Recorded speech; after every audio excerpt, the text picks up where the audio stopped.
Ethan Frome by Edith Wharton. Read by Rick Adamson. Chapter 1. Beginnings. If you know Starkfield, Massachusetts, you know the post office there. If you know the post office, you have probably seen Ethan Frome driving up to it in his buggy, and you have probably wondered who he was. It was there that, several years ago, I saw him for the first time. He was a noticeable figure. His tall, strong body was badly twisted, and much shorter on the right side than on the left. He moved slowly and painfully, pulling himself along. Just the few steps from his buggy to the post office were clearly difficult for him. His face had a sad, grim look. It was the face and body of an old man, and I was surprised to hear that he was only 52. I learnt this from Harmon Gow, a man who knew all the families around Starkfield. "He's been like that since his bad accident, nearly 24 years ago," said Harmon. "But Fromes don't die young. Ethan'll live to 100, probably." "He looks like a dead man already," I said. "I guess he's been in Starkfield too many winters," said Harmon. "Most smart people get out of here." "Why didn't he get out?" I asked. "He had to stay and take care of his family. First his father got hurt, then his mother fell sick, then his wife." "And then the accident?" Harmon gave a little smile. "That's right. He had to stay then."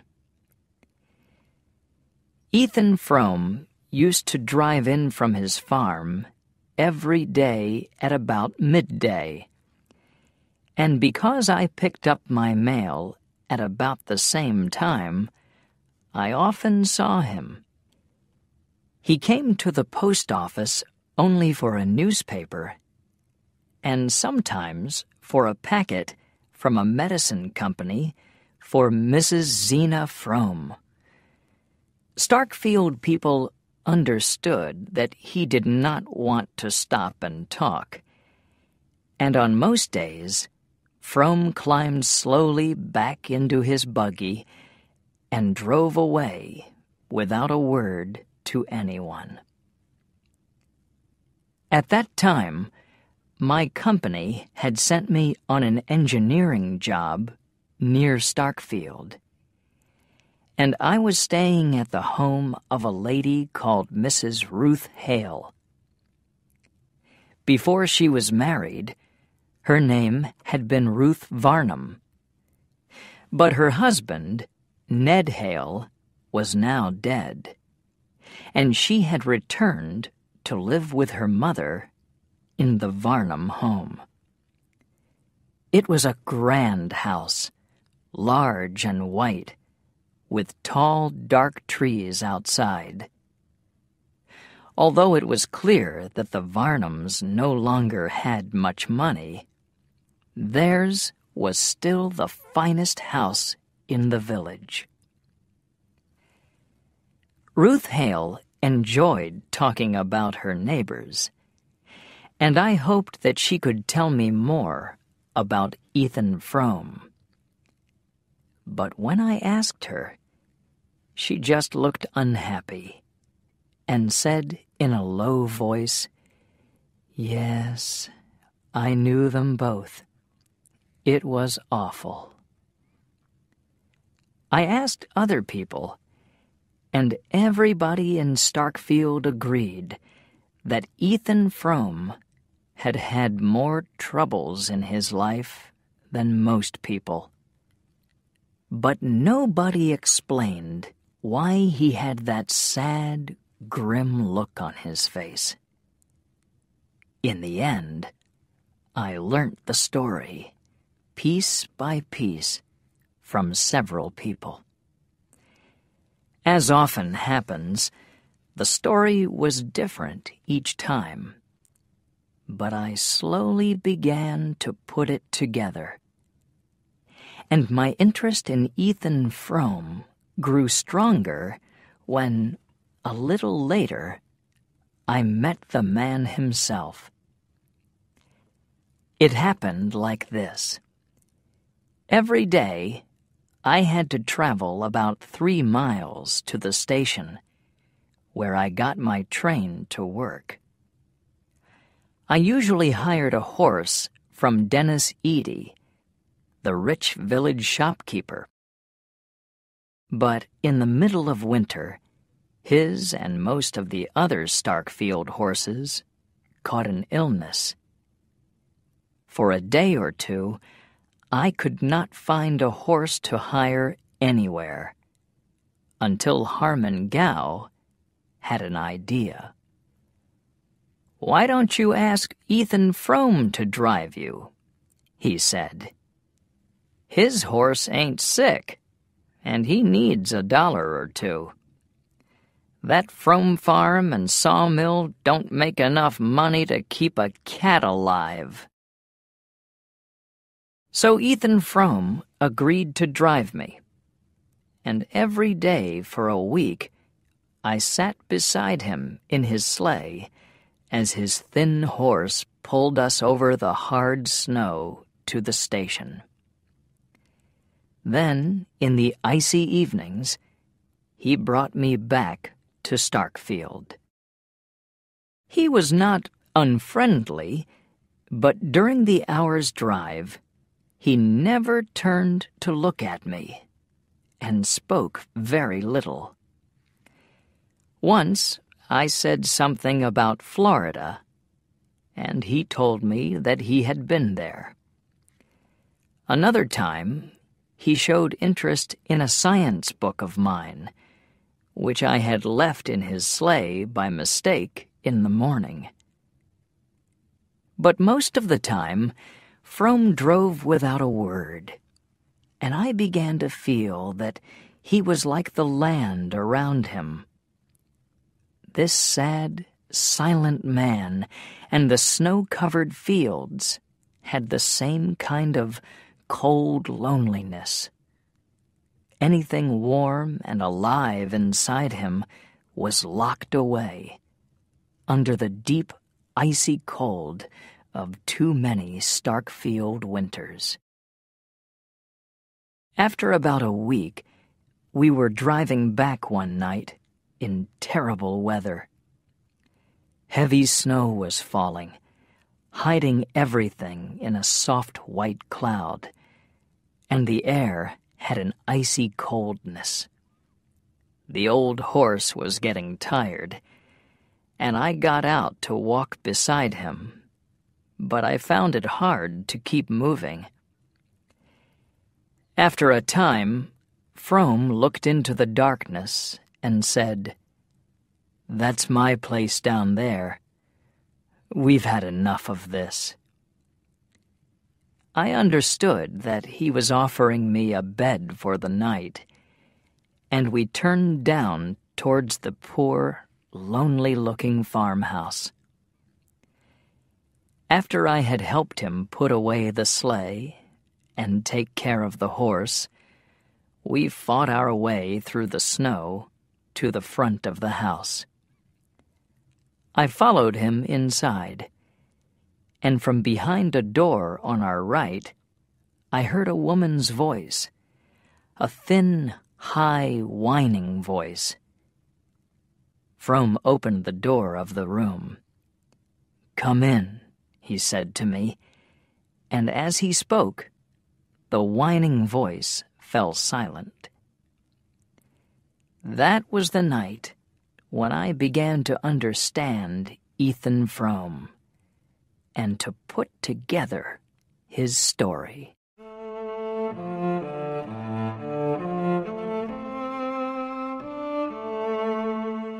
Chapter 2. Coming Home from the Dance. It was a cold, clear night, and the village lay under deep snow. Bright, icy stars shone from a dark sky down on the silent whiteness below. Young Ethan Frome walked quickly down the empty, moonlit street. He passed Edie's fine new shop and the Varnum's house with its 2 tall black trees. Below that was the slope of the Corbury Road. On clear nights, this was often full of young people coasting down, laughing and shouting as they went. But there was not a sound from the icy slope as Ethan passed by. Tonight, all Starkfield's life was in a room in the church. Its windows sent yellow light across the snow, and the sound of dance music flowed out into the still midnight air. Ethan hid in the shadows outside the church and looked in through the nearest window. The room was hot, bright, and filled with young men and girls. The music had finished, and people were getting ready to leave. Suddenly, a lively young man with thick black hair jumped into the middle of the floor. He went into the crowd and pulled out a young girl. She was dark-haired and had a bright red scarf around her head. The music started again, and soon the floor was alive with dancing figures. Outside in the cold, Ethan's heart was beating fast. His eyes followed the girl's red scarf and cloud of brown hair as she danced in faster and faster circles. The young man was Dennis Edie, the son of Starkfield's most successful shopkeeper. Dennis's own success with the young women of the village was well known. Ethan watched jealously as Maddie, the dark-haired girl, held Edie's hands and smiled at him with her dark, shining eyes. How can she look at him like that? Ethan wondered unhappily. Doesn't she realize what he is like? Ethan used to walk into Starkfield to fetch home his wife's cousin, Maddie Silver, on the few evenings when some chance of amusement brought her to the village. Maddie had been with the Fromes for a year now. She lived with them in their lonely farmhouse and helped Ethan's wife, Zena, with the housework. Ethan had liked the warm, smiling girl from the moment that she arrived. She brought hope and life and brightness into his home, like someone lighting a fire in a cold room. But she had more than brightness. Ethan found that she loved the beauty of the natural world around them. Here at his side, living under his roof and eating his bread, was someone who felt the same wonder as he did. He could tell her things and show her things, the bright stars in the clear night sky, birds flying over golden fields, the blue shadows of trees on sunlit snow.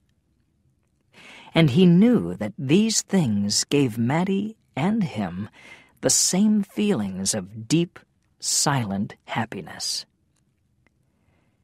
But now, those feelings seemed so far away.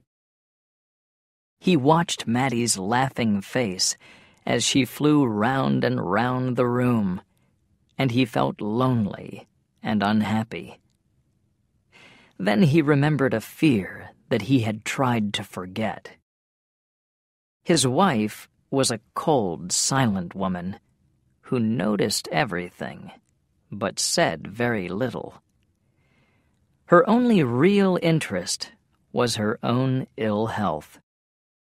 But recently, she had started to complain more and more about Maddie's housework, and to say things which worried Ethan.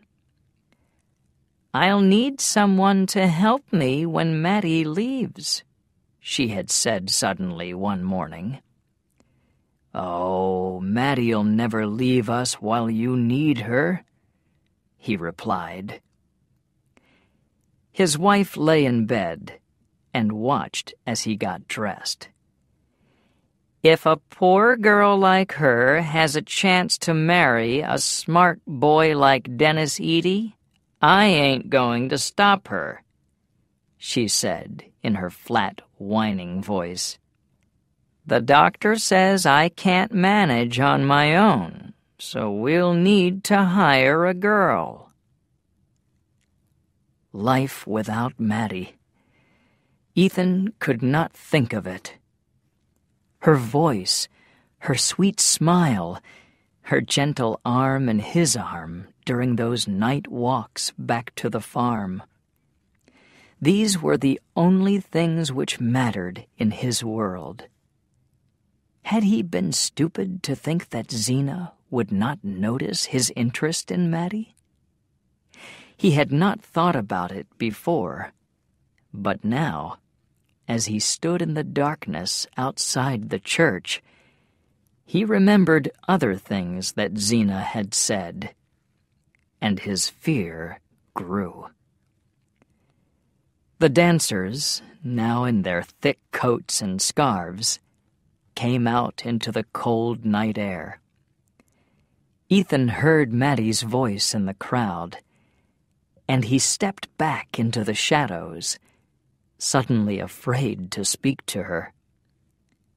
The crowd quickly disappeared, and Maddie stood alone outside the church, looking around her. Then a man's figure appeared.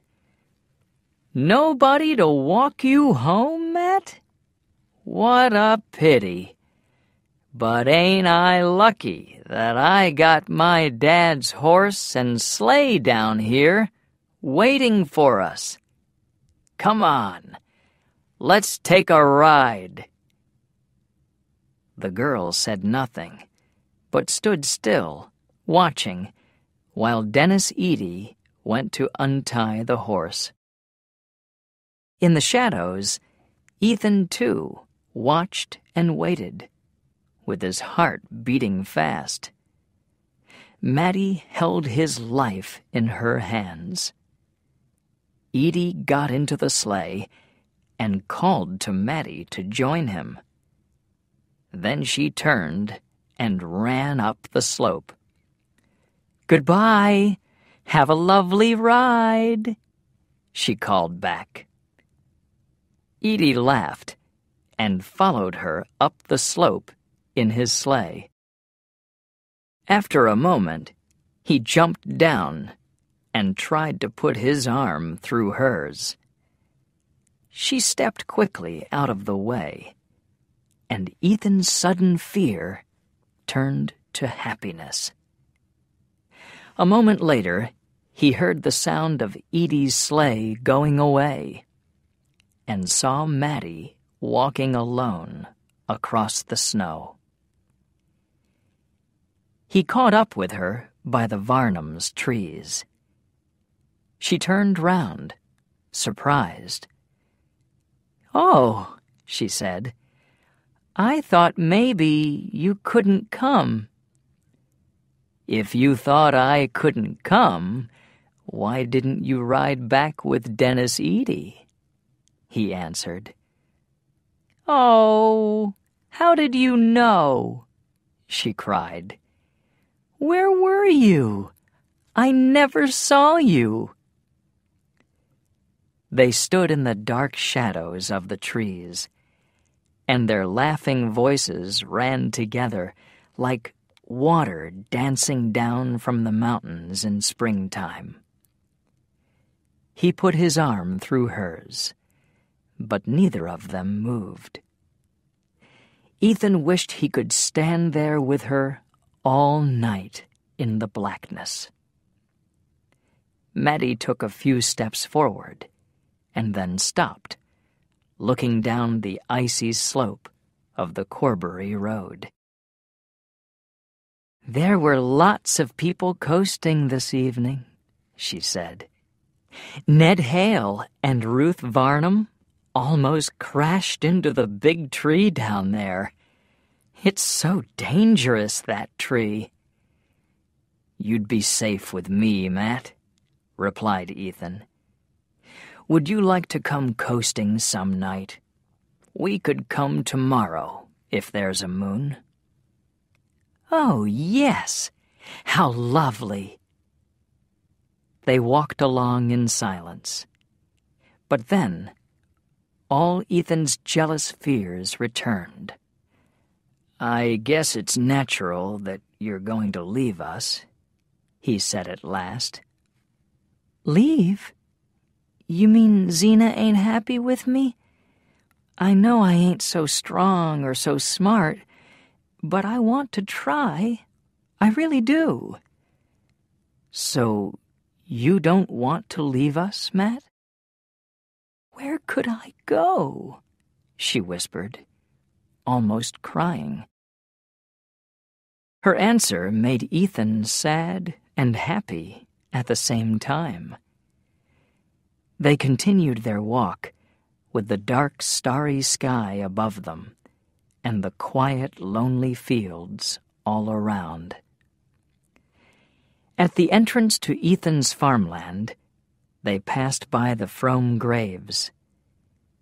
Ethan had always felt that the gravestones were looking at him and saying, "We never got out of Starkfield. Why should you?" But now he didn't want to escape. All he wanted was to be with Mattie, and someday to lie under that cold ground with Mattie beside him. Ethan was happy now, in his world of dreams. For the first time, he put his arm around Mattie. She let it stay there, and they walked up to the farmhouse. The house was dark and quiet. Zena always went to bed early. On the nights when they came back late, she used to lock up the house and hide the key outside the kitchen door. Ethan felt for the key under the usual stone. "Matt, the key's not there," he said. This had never happened before. They began to look for it in the darkness. Suddenly, there was a sound inside the house. They heard a step on the stairs and saw light under the door. Then the door opened, and Ethan saw his wife. She stood in the dark doorway, a tall, thin woman with a blanket round her shoulders. She held a lamp in one hand, and its light threw strange shadows onto her thin, lined face. She said nothing, and they stepped into the kitchen. It was deadly cold, like a grave. Ethan shook the snow off his boots. "I guess you forgot us," he said, looking at Zena. "No, I just felt too bad. I couldn't sleep." "I'm sorry," said Maddie. "Can I do anything to help, Zena?" "No, there's nothing you can do." Zena turned away from her. "And why couldn't you shake that snow off outside?" she said to her husband. They left the kitchen, and the two women went towards the stairs. "If I go up now, Maddie'll see me go into the bedroom with Zena," thought Ethan. "And I don't want that. Not tonight. I think I'll stay down here a bit longer. I've got some paperwork to do," he said. "What, now?" said Zena. "You'll die of cold." Ethan did not answer, but turned back towards the kitchen. Then he saw the look in Maddie's eyes. Was it a look of warning? "I guess you're right. It is awful cold down here," he agreed. With his head down, he slowly followed his wife up to their bedroom.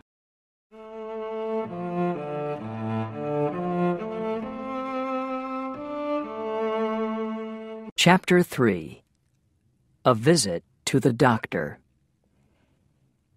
The next morning was cold and bright. Ethan was down at his sawmill early because he had to take some wood to the village builder that day. The winter sun burned red in a clear sky, and the sunlight danced over the bright, snowy fields, leaving deep blue shadows under the trees. Ethan's thoughts were always clearest when he was working in the quiet morning air. Last night, after the bedroom door had closed behind them, Zena had taken her medicine and gone to bed without a word. Ethan lay next to her, watching the light from under Maddie's door, and thinking, why had he not kissed her on the walk home? He remembered her soft lips in the moonlight. Now, in the clear morning sunshine, he could still see her face. He could see it in the red sky and in the bright, shining snow. Maddie was the daughter of Orrin Silver, a cousin of Zena Fromm's. Silver's medicine company had seemed successful, and he had lived like a rich man.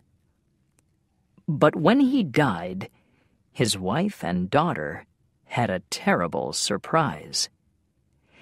They discovered that he had borrowed thousands of dollars, which he could not pay back.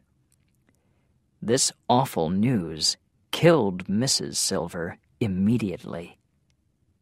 He had also lost money which belonged to his brothers and sisters.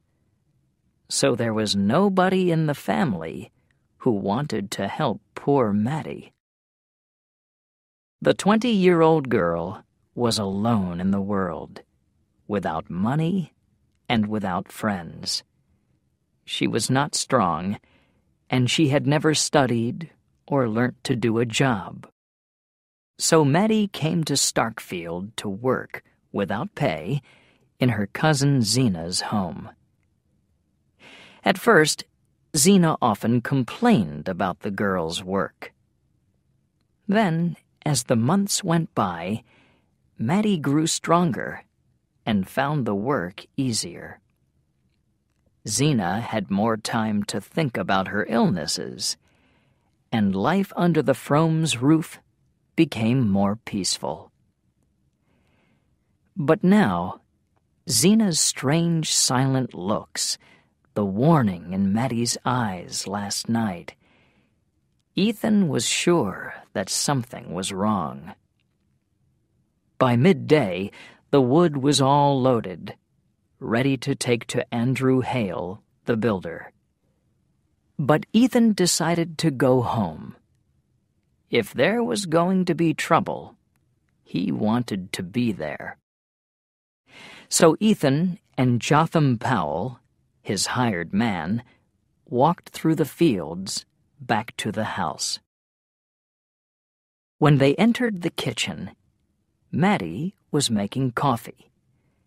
Zena was sitting at the table, wearing her best brown dress and a tall hat. A suitcase stood beside her. "Where are you going, Zena?" asked Ethan, surprised. "My pains are getting really bad. I'm going over to my aunt's in Bettsbridge for the night, and tomorrow I'll see that new doctor," she answered. "If you're too busy, I suppose you can let Jotham Powell drive me to the station." Ethan said nothing. He was lost in his own thoughts. He realized that, for the first time, he and Maddie would be alone for the night. He looked at Maddie. Was she thinking the same thing? Then he looked at his wife's thin, lined, bloodless face. Zena was 35, only 7 years older than he was, but she was already an old woman. "Of course Jotham will take you," he said at last. "I can't do it myself, because I've got to get the money for the wood from Andrew Hale." This was a lie. Andrew Hale never paid immediately. But Ethan really had no wish to make the long, slow journey to the station with his miserable wife at his side. Zena made no reply, and soon afterwards she left with Jotham. Ethan picked up his coat and stood for a moment in the doorway. "See you later, Matt," he said. It was warm and bright in the kitchen. The sun shone in on the flowering pot plants by the window, and the cat sleeping in a chair. Maddie looked up from her housework.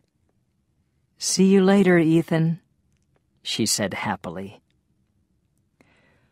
All the way down to the village, Ethan thought of his return to Maddie that night. Without Zena, his house seemed more like a home. And as he drove through the snowy fields, this usually silent man began to sing. Ethan Frome had not always been so quiet and lonely. As a student, he had liked being among happy, friendly, young people. He had enjoyed his science studies and wanted to become an engineer. But after his father's accident and death, Ethan had to leave his studies and return home. Life was hard for him, working alone on the poor farm and unsuccessful sawmill. Then his mother fell ill and became more and more silent. Sometimes she used to say a few crazy words, but for most of the time, she refused to speak at all. So, with each long, cold Starkfield winter, the silence and loneliness round Ethan grew deeper. As his mother came towards her last illness, Ethan's cousin, Zena, arrived to take care of her. It was wonderful to hear another person's voice in the house again. and Zena was an excellent nurse and housekeeper. Old Mrs. Frome finally died one dark winter's day, and the idea of being alone again filled Ethan with fear.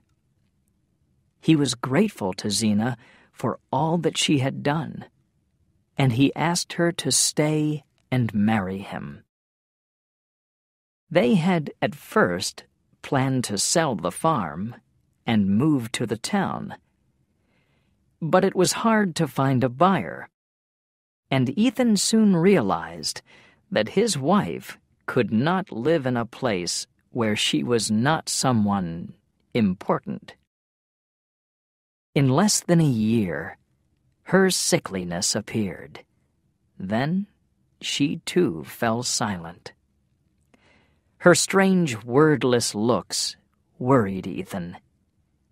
Was she going a little crazy, like his mother? What thoughts and plans were hidden behind her cold eyes? But that afternoon, as Ethan drove to the village with his sleigh full of wood for the builder, he felt less afraid. Zena had gone away to Bettsbridge, with all her thoughts on her own health, and tonight he had an evening alone with Mattie. But there was still one worry: the lie about the money from Andrew Hale. He knew that Zena would want to know where it was. When Ethan arrived at the builder's, Hale invited him into his office to sit down and get warm. He was a large, red-faced, and likable man, an old friend of Ethan's family. Ethan did not know how to begin, but at last he managed to ask Hale for the first $50 towards this winter's wood. The builder was surprised. He always paid at the end of 3 months, never before. He refused in his warm, friendly way, and then asked, "Look, you ain't got money problems, have you?" "No, not at all," replied Ethan, very embarrassed. The afternoon had turned into a cold, gray evening by the time Ethan left the builder's. He heard the sound of sleigh bells, and Dennis Eady drove past, shouting, "Hello, Eth!" Eady was going towards the Frome farm. Did he know that Zena had gone?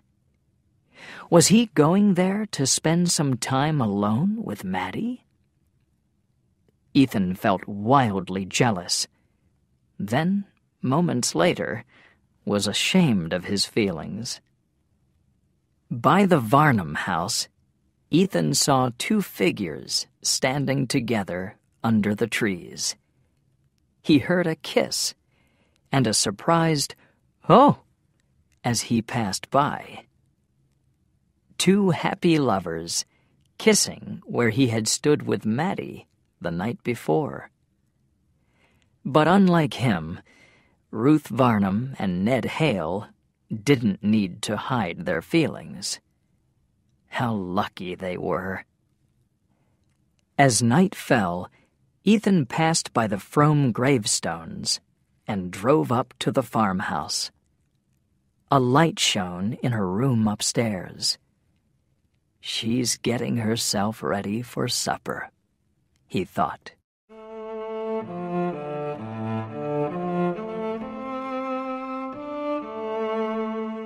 Chapter 4. An Evening Together. Ethan went up to the kitchen door and found that it was locked. He called, "Hello, Matt," but there was no answer. He stood in the darkness and waited. After a moment, he heard a sound on the stairs and saw light round the door. And just like the night before, the door opened, and there stood a woman with a lamp in her hand. The lamplight shone on the milky whiteness of Mattie's young skin, on her soft lips and shining dark eyes. She smiled gently and stepped to the side to let Ethan come in. The kitchen was warm and welcoming. On the table were cakes and fruit in a bright red glass dish, and the cat was lying lazily in front of a warm fire. "Well, Matt, any visitors?" asked Ethan. "Just one," replied Mattie, laughing. A black cloud came down over Ethan's world. "Who is that?" She looked at him and laughed again. "Jotham Powell. He came in and asked for a drop of coffee."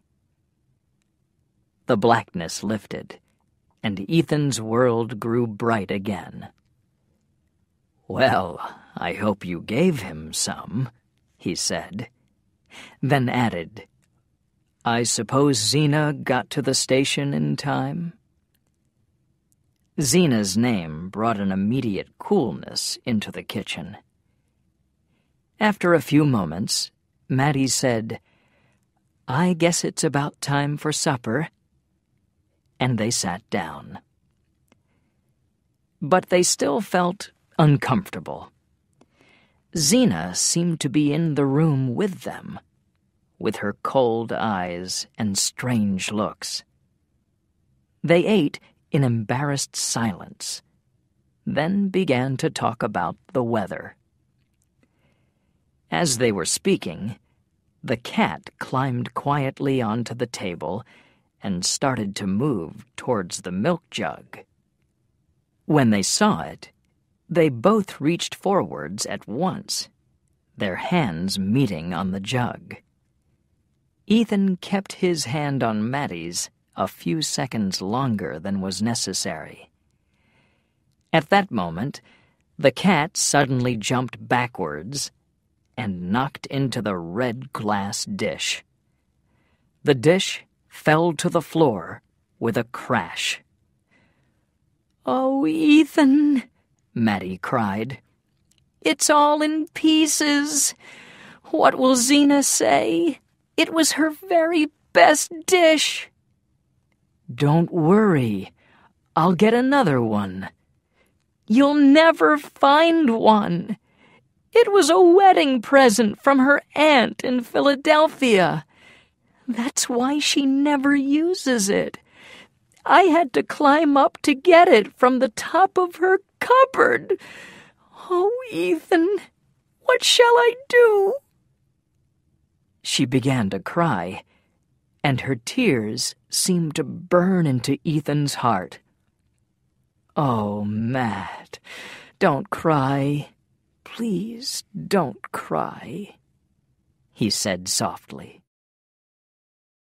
They looked at the bits of red glass lying like the broken pieces of their evening. Ethan picked them up and walked out of the kitchen to the hall. Reaching up his long arm, he put the broken pieces at the top of the cupboard and arranged them carefully. From below, nobody could see that the dish was broken. "I'll get some glue to mend it tomorrow," thought Ethan. "Zena won't look at it for months, and I'm sure I'll find another one somewhere." He went back to the kitchen. "It's all right, Matt," he said. "Let's finish supper." After the meal, Mattie cleared the table, and Ethan went out to see the cows. The world was dark and still outside. When he came back, Mattie had pushed his chair near the fire and had seated herself by the lamp with a bit of sewing. He sat down, feeling warm and dreamy and at peace with the world. The only trouble was that he could not see Mattie from where he sat. But he felt too lazy to move, and after a moment he said, "Come over here and sit by the fire." Mattie got up and sat opposite him in Zena's rocking chair. He looked at the chair, and for a moment he saw his wife's grim face there. Mattie seemed to feel uncomfortable, too. After a while, she got up, saying, "I can't see to sew," and went back to sit by the lamp. The cat jumped into the empty rocking chair, and Ethan moved his own chair a little. Now he could see Mattie as she sat and sewed in the soft lamplight. A deep quiet came over the kitchen. The tick-tick of the clock was the only sound in the room, and the smoke from Ethan's pipe and the smell of Mattie's flowering plants filled the air. They began to talk easily of everyday things. It all seemed so comfortable and so peaceful. Ethan began to dream that they always spent their evenings like this. "This was the night when we were going coasting," he said after a while. She smiled back at him. "I guess you forgot." "No, I didn't forget. It's too dark tonight. But we can go tomorrow, if there's a moon." "That would be lovely, Ethan." Mattie laughed happily, and her eyes shone in the lamplight. Ethan loved the way that her face changed as she talked, like a field of grass moving under a gentle summer wind. "It's too dangerous on a dark night like this," he went on. "You've got to keep your eyes open on that slope, you know, Matt. That's a dangerous corner down by that big tree. You could crash right into it if you're not careful."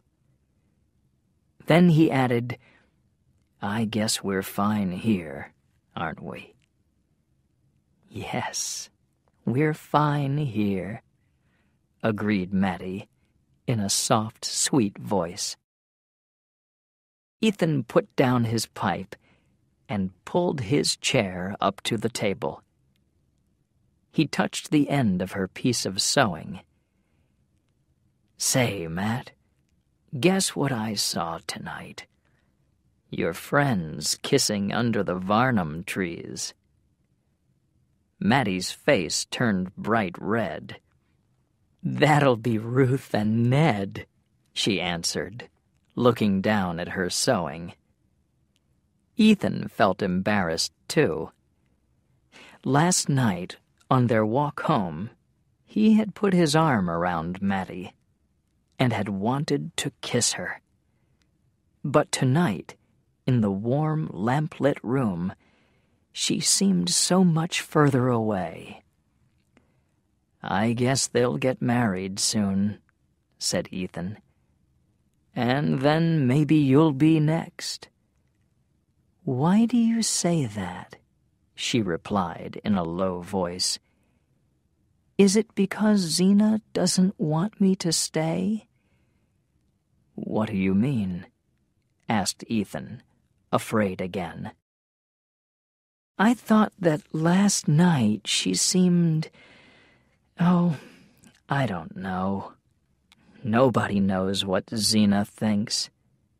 She hasn't said anything to you, has she?" He shook his head. "No, not a word." "I guess it was nothing, then." "Let's not think about it," said Mattie, and went on with her sewing. Ethan watched her in silence. Then he gently took hold of the other end of her piece of sewing. Maddie's warmth seemed to flow along it towards him. Could she feel the answering warmth from his own hand? They sat like this for a few moments. Then Ethan heard a sound behind him. The cat had jumped down from Zena's chair, and because of the sudden movement, the empty chair had started a ghostly rocking. Zena'll be in that chair herself this time tomorrow, thought Ethan.